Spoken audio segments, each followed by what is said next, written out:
একটি নয়, দুটি নয়, ছটি গোল। শুক্রবার জামশেদপুরে মোহনবাগান পাঞ্জাব ম্যাচে এতটাই নাটকীয়তায় ভরা ছিল স্কোর লাইন। গোল পাল্টা গোলের শেষে জয়ী মোহনবাগান, টাইব্রেকারে 6-5 জিতল তারা। আসলে এটাকে সাডেন ডেথ বলতে হয়। 90 মিনিটে খেলার ফলাফল ছিল 3-3। ডুরান্ডে অতিরিক্ত সময় নেই, ফলে ম্যাচ সরাসরি গড়ায় টাইব্রেকারে। সেইখানে বাগানের জয়ের নায়ক সেই গোলরক্ষক বিশাল কায়েত। নির্ধারিত সময়ে মোহনবাগানের হয়ে গোল করেন গ্রেগ স্টুয়ার্ট, মনবীর সিং এবং জেসন কামিংস। টাইব্রেকারের প্রথম দিকে পরপর ভুল দিকে ঝাঁপাচ্ছিলেন বিশাল, কিন্তু শেষ দুটি শট আটকে দেন তিনি।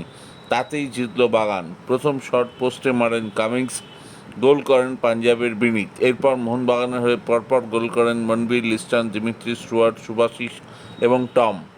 পাঞ্জাবের ইভেন এবং ধনচন্দ্রের শট বাঁচিয়ে দেন বিশাল। পাঞ্জাবকে মোহনবাগান কোচ মলিনা হালকা করে নিয়েছিলেন কিনা জানা নেই, তবে প্রথম একাদশে পেত্রাতোস, মনবীর সিং এবং কামিংসকে রাখেননি। সামনে সুহেল ভাটের সঙ্গে রেখেছিলেন স্টুয়ার্টকে। ছিলেন দীপেন্দু বিশ্বাসও। 3-4-3 ছকে নেমেছিল মোহনবাগান। শুরু থেকেই অবশ্য আক্রমণাত্মক ফুটবলই উপহার দিয়েছিল সবুজ মেরুন। পরে অবশ্য মনবীর এবং তার সঙ্গে জেসন কামিংস এবং শেষ দিকে বাধ্য হয়ে পেত্রাতোসকে নামান। সঙ্গে সঙ্গে খেলায় ফেরে মোহনবাগান। অন্যদিকে পাঞ্জাবও গোল শোধ করে দেয়। আক্রমণ পাল্টা আক্রমণে খেলা জমে ওঠে, খেলা গলায় টাইব্রেকারে, সেখান থেকে সাডেন ডেথ। সব মিলিয়ে একটা মনে রাখার মতো ম্যাচ, নাটকীয় ম্যাচ। তবে প্রথম যে পেনাল্টিটা দেওয়া হয়েছিল পাঞ্জাবকে, সেটা সম্ভবত ছিল না, রেফারির ভুল সিদ্ধান্ত। যাই হোক, মোহনবাগান জিতেছে, সেমিফাইনালে গেছে, তারা কলকাতায় খেলতে আসছে।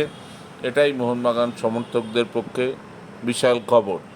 এবং বিশাল কাইত কেন যে মোহনবাগানের সেভিয়ার, কেন যে মোহনবাগানের আলটিমেট গোলরক্ষক তিনি, সেটা আজ আবার প্রমাণ করলেন।